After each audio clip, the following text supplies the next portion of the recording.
Chapter 6. And the sons of the prophets said unto Elisha, Behold, now the place where we dwell with thee is too strait for us. Let us go, we pray thee, unto Jordan, and take thence every man a beam, and let us make us a place there, where we may dwell. And he answered, Go ye.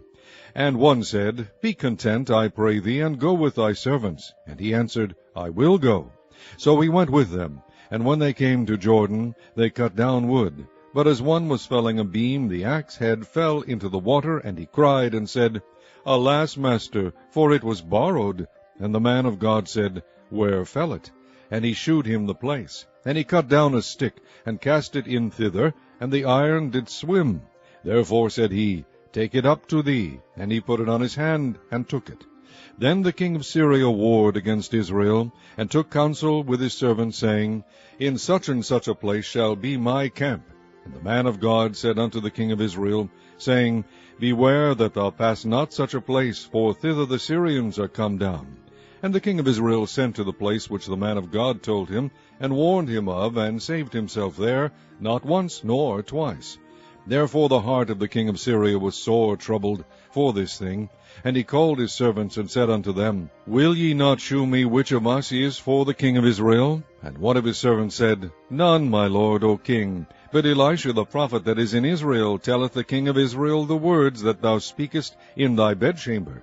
And he said, Go and spy where he is, that I may send and fetch him. And it was told him, saying, Behold, he is in Dothan. Therefore sent he thither horses and chariots, and a great host, and they came by night, and compassed the city about. And when the servant of the man of God was risen early, and gone forth, behold, an host compassed the city both with horses and chariots. And his servant said unto him, Alas, my master, how shall we do? And he answered, Fear not, for they that be with us are more than they that be with them. And Elisha prayed and said, Lord, I pray thee, open his eyes, that he may see. And the Lord opened the eyes of the young man, and he saw. And behold, the mountain was full of horses and chariots of fire round about Elisha.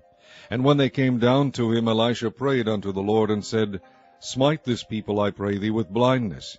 And he smote them with blindness, according to the word of Elisha.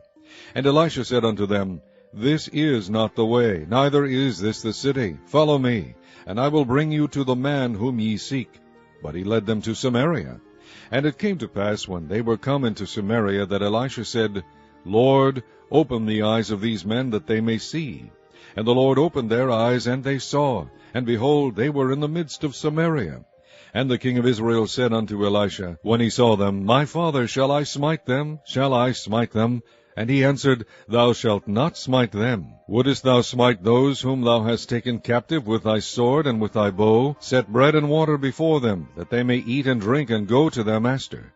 And he prepared great provision for them. And when they had eaten and drunk, he sent them away, and they went to their master.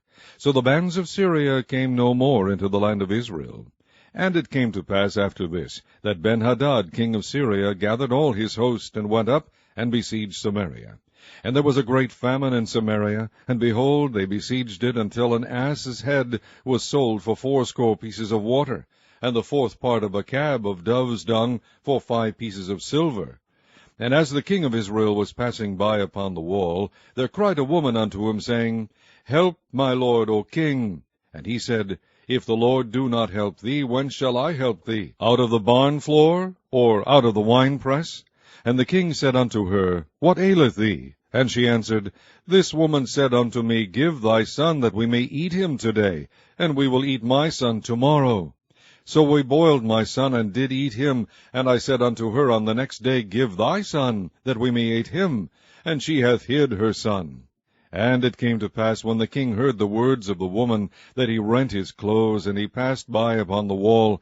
And the people looked, and behold, he had sackcloth within upon his flesh. Then he said, God do so and more also to me, if the head of Elisha the son of Shaphat shall stand on him this day. But Elisha sat in his house, and the elders sat with him, and the king sent a man from before him. But ere the messenger came to him, he said to the elders, See ye how this son of a murderer hath sent to take away mine head? Look, when the messenger cometh, shut the door, and hold him fast at the door. Is not the sound of his master's feet behind him? And while he yet talked with them, behold, the messenger came down unto him, and he said, Behold, this evil is of the Lord. What should I wait for the Lord any longer?